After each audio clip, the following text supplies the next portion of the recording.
Hello everyone, welcome back to my channel. आज मैं आपके लिए full cut crease eye makeup का स्टेप बाय स्टेप आपको बताऊंगी कि आप किस तरीके से बहुत ही सिंपल और इजी तरीके से कैसे ये इस तरीके से आप full cut crease eye makeup look जो है क्रिएट कर सकते हैं। तो चलिए हम करते हैं स्टार्ट। सबसे पहले हम लगाते हैं कंसीलर, क्योंकि हमें फर्स्टली बेस बनाना है और बेस के बिना तो कुछ नहीं हो सकता है। आई मेकअप डायरेक्ट करना भी नहीं चाहिए, क्योंकि जो आई शेडो के कलर्स होते हैं उन्हें हम डायरेक्ट अपनी स्किन पर यूज़ नहीं करते हैं। मोस्टली आइज़ पे तो बिल्कुल भी नहीं, क्योंकि अगर ज़रा सा भी कोई इसका रिएक्शन होता है तो वो आपकी आँखों के लिए हार्मफुल हो सकता है। इसलिए कभी भी हम कोई भी आई शेडो का कलर है या कोई भी ऐसी चीज़ें हैं जो हम डायरेक्ट अपनी आइज़ पे नहीं लगाएंगे। तो देखिए मैंने कंसीलर लगा लिया है। आप कंसीलर लगाने के लिए ब्रश का यूज़ भी कर सकते हैं। मैंने तो कंसीलर ब्रश का ही यूज़ किया है, जो कंसीलर में होता है उसी ब्रश को मैंने यूज़ किया है। बाद में मैंने इसको अच्छे से ब्लेंडिंग कर ली है, तो मैंने यहाँ पे छोटे वाले ब्लेंडर का यूज़ किया था। अगर आपके पास छोटा वाला नहीं है तो आप कंसीलर ब्रश से ही इसको अच्छे से अप्लाई कर सकते हैं। ऐसा नहीं है कि ब्रश से अच्छे से लगता नहीं है, कंसीलर बहुत अच्छे से लग जाता है।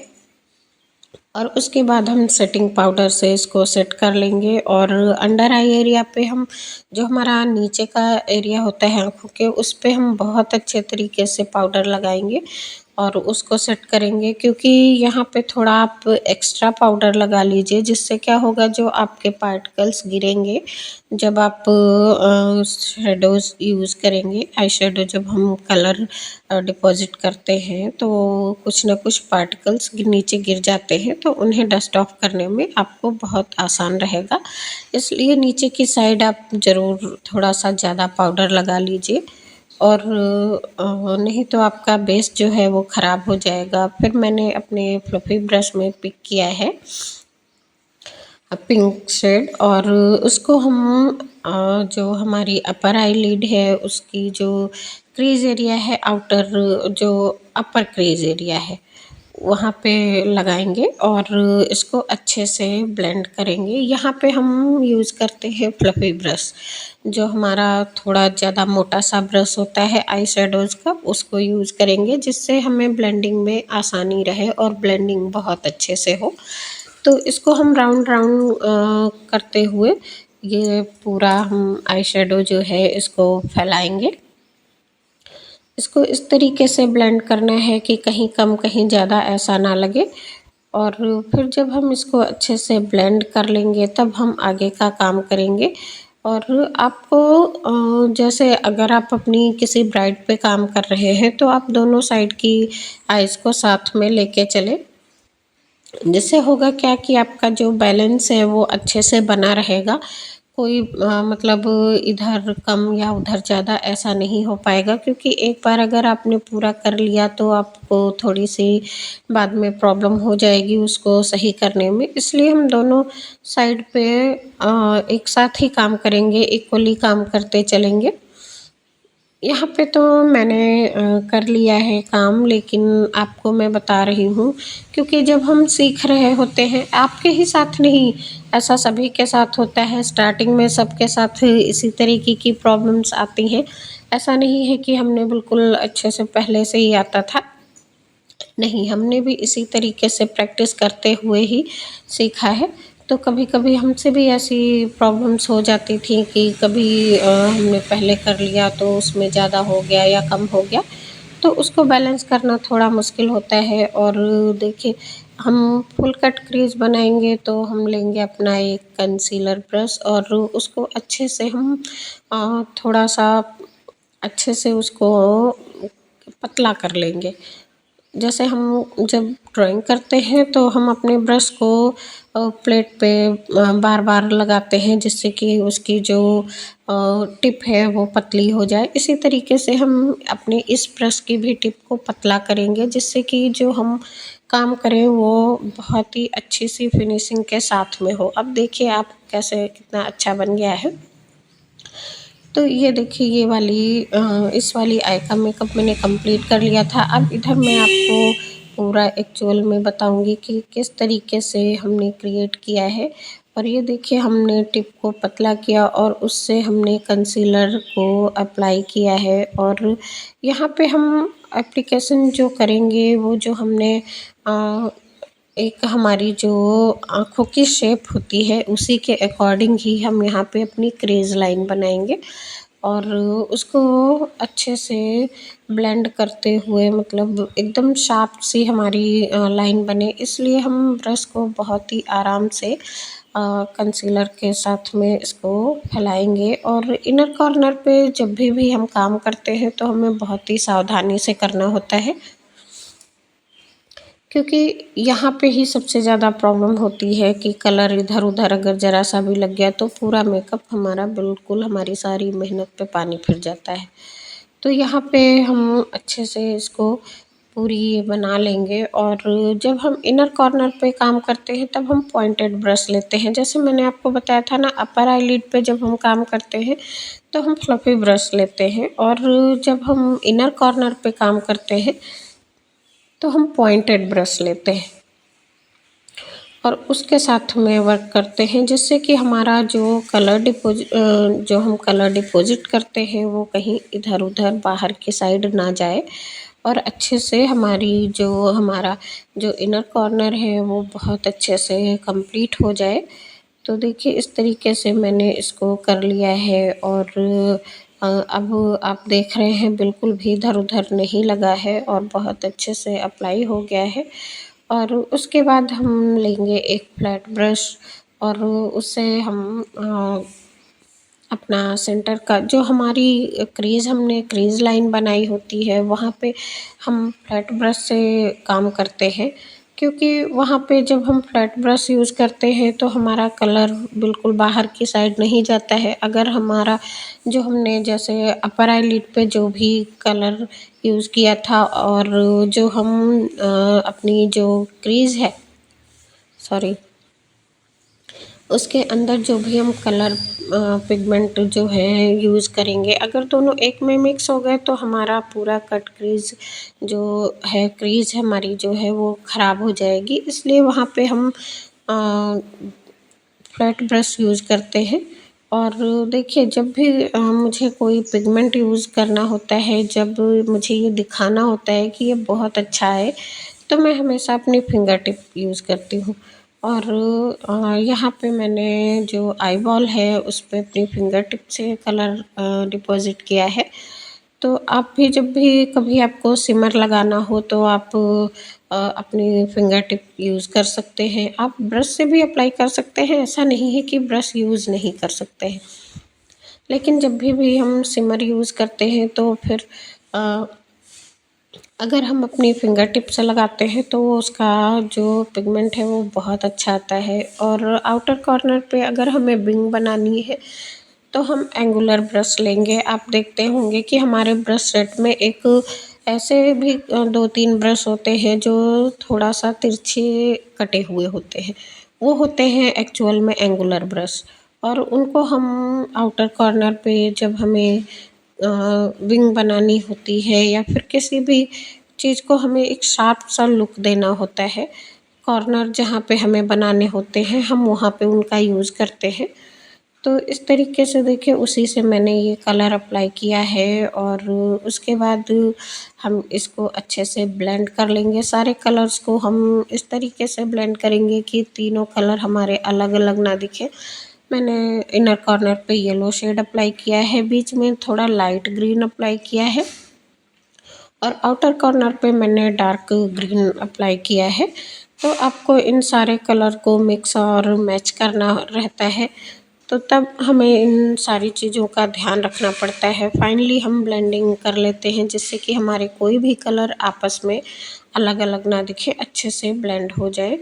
और अब मैं आई बॉल पे ग्लिटर अप्लाई कर रही हूँ। देखिए मैंने आपसे बताया था ना कि मैं हमेशा जब भी मुझे कोई पिगमेंट यूज़ करना होता है तो मैं उसको फिंगर टिप से अप्लाई करती हूँ। और ग्लिटर तो मोस्टली मैं फिंगर टिप से ही अप्लाई करती हूँ, क्योंकि यहाँ पे हम हल्का सा प्रेस कर देते हैं तो हमारा ग्लिटर बहुत अच्छे से एकदम स्प्रेड हो जाता है, चिपक जाता है, जिससे क्या होता है कि ये जल्दी निकलता नहीं है। और नीचे सिमर यूज़ करने का एक मेन कारण ये होता है कि अगर बाय द वे हमारा ग्लिटर निकल भी जाता है तो हमारे सिमर की वजह से हमारा जो आई मेकअप है वो ख़राब बिल्कुल भी नहीं लगता है। और जो देखिए यहाँ पे मैं कंसीलर लेके अपने ब्रश में थोड़ा सा इसको इन्हेंस करने की कोशिश कर रही हूँ कि मेरा जो आउटर कॉर्नर था वो हल्का सा मोटा हो गया था, तो मैंने उसको पतला करने के लिए अपने ब्रश में थोड़ा सा बिल्कुल ज़रा सा लिया है, बहुत ही लिटिल अमाउंट लिया है कंसीलर का, और उससे मैंने आउटर कॉर्नर की जो हमारी विंग थी उसको मैंने बहुत अच्छे से शार्प बना लिया है। और अब हम काम करते हैं लोअर लैश पे। तो यहाँ पे मैंने पहले डार्क कलर अपने ब्रश में पिक किया है और उसको अपनी लोअर लैश पे अच्छे से ब्लेंड कर लिया है। अब हम ब्लैक शेड लेंगे या हमने लिया है और उसको हम इसी के साथ अच्छे से ब्लेंड कर देंगे, जिससे क्या होगा कि जो हमारे दोनों शेड्स हैं वो अच्छे से मिक्स हो जाएंगे और अलग अलग नहीं लगेंगे।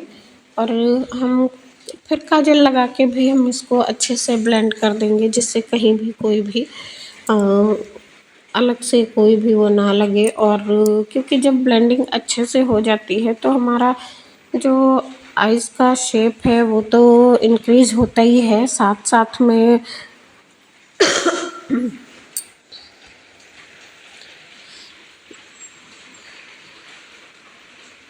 ब्लेंडिंग अच्छी होने की वजह से हमारा मतलब जो लुक है वो नेचुरल सा दिखता है।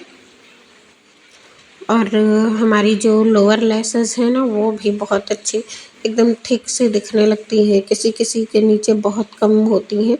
तो वैसे तो हम मस्कारा लगा के उनको इन्हेंस करते हैं, लेकिन अगर हम बाय चांस कभी हम मस्कारा लगाना भूल भी जाएं या बाय मिस्टेक कोई प्रॉब्लम हो जाती है, तब हम उस कंडीशन में क्या होता है कि वो हमारा नीचे का एरिया जो है वो अच्छा दिखता है, उसमें ऐसा नहीं लगता है कि हमने मस्कारा नहीं लगाया है।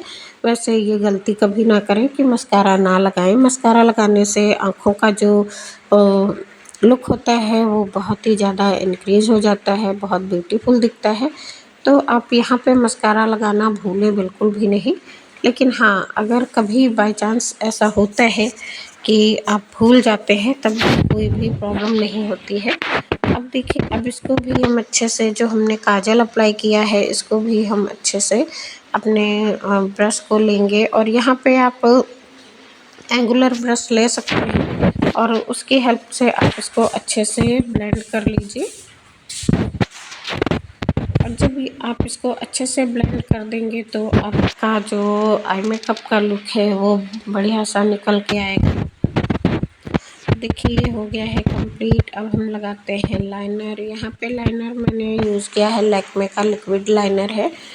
ये मुझे बहुत पसंद है और मैं बहुत ज़्यादा इसका यूज़ करती हूँ, स्पेशली पार्टी मेकअप में तो मैं इसको बहुत ही ज़्यादा यूज़ करती हूँ। जब भी मैं किसी का पार्टी मेकअप करती हूँ तो मैं इसी को यूज़ करती हूँ। ये वाटरप्रूफ होने के साथ साथ लॉन्ग लास्टिंग भी है, स्मज प्रूफ भी है और मुझे लगाने में बहुत ही ज़्यादा इजी रहता है।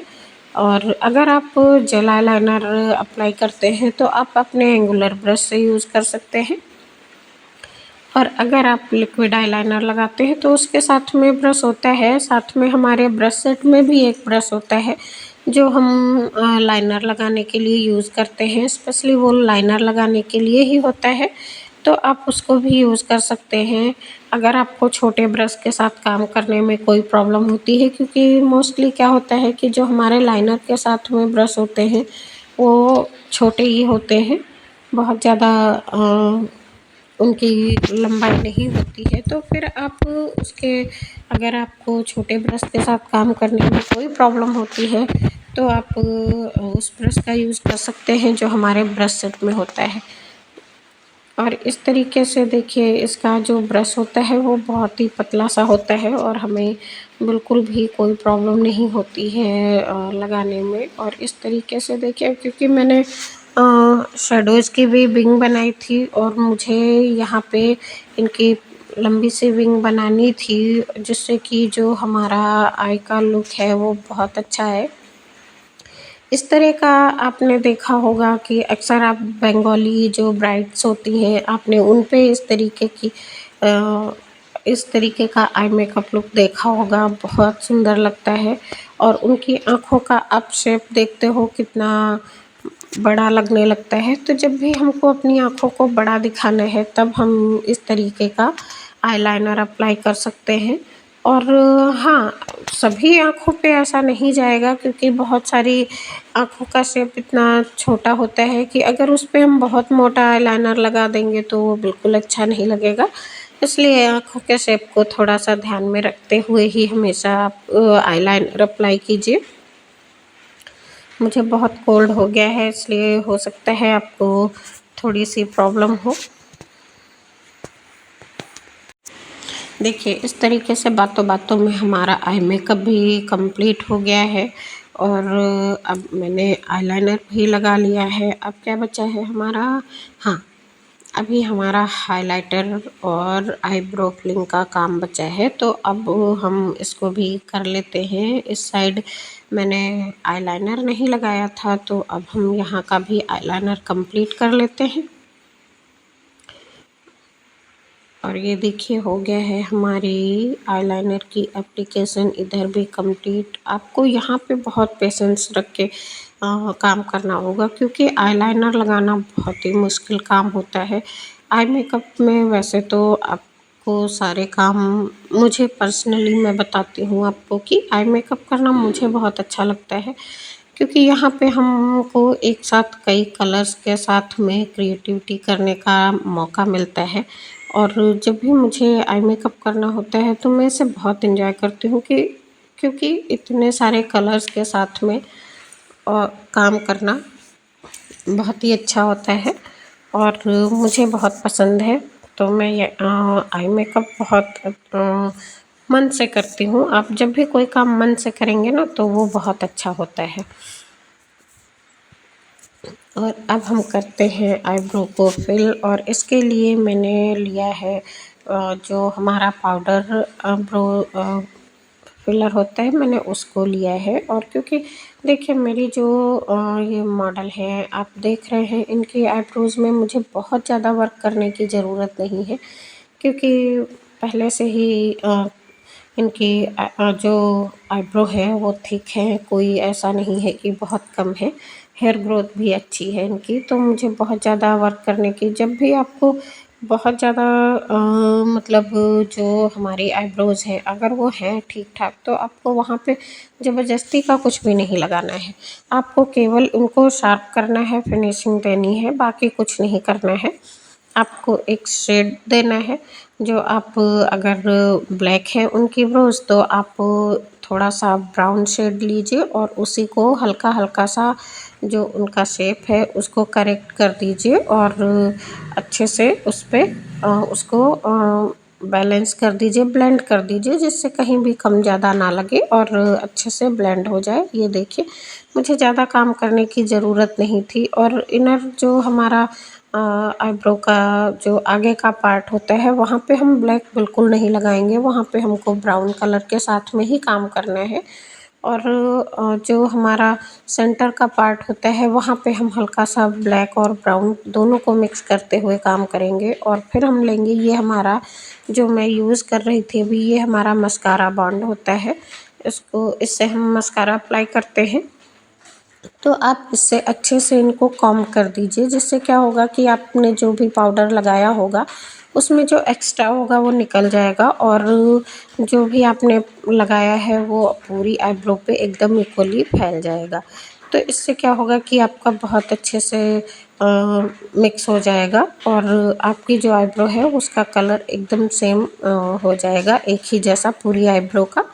तो आप इसको यूज़ कर सकते हैं। और एक कॉम्ब जैसा ब्रश होता है हमारे जो ब्रश सेट है उनमें, आप उसको भी यूज़ कर सकते हैं। और इस तरीके से हम दूसरी साइड भी इसी तरीके से करेंगे। और आगे के पार्ट में मैं आपको बार बार कहूँगी कि ब्लैक कलर बिल्कुल ना यूज़ करें, यहाँ पे आप ब्राउन कलर, वरना वो आपका ना कॉर्नर जैसे बन जाते हैं, ऐसा लगता है जैसे आर्टिफिशियल अलग से चिपका दी गई हैं। तो हमें वैसा लुक नहीं क्रिएट करना है। और आपको धीरे धीरे थोड़े थोड़े से थोड़ा बहुत ही लाइट अमाउंट लेना है अपने ब्रश में कलर का, और उसको हल्के हल्के से ऊपर की ओर करते हुए जो हमारा आगे का हिस्सा है वहाँ पे फिल करना है। तभी आपका जो है, देखिए इस तरीके से जब हम ब्रश को ऊपर की साइड ले जाएंगे तभी हमारा जो आगे का पार्ट है वो बिल्कुल नेचुरल लगेगा। और सेंटर से हम काम करेंगे आउटर तक, तो वहाँ पे हम थोड़ा सा डार्क शेड अप्लाई करेंगे। वहाँ पे आप ब्राउन भी ले सकते हैं और ब्लैक के साथ ब्राउन भी मिक्स करके ले सकते हैं। अब देखिए ये हमारा कंप्लीट हो गया है लुक। अगर आपको भी ये अच्छा लगा हो तो आप मेरे वीडियो को लाइक, शेयर और सब्सक्राइब ज़रूर करिएगा। प्लीज़ कमेंट करके मुझे ज़रूर बताइएगा कि आपको ये आई मेकअप लुक कैसा लगा। और मेरी वीडियो को देखने के लिए थैंक यू।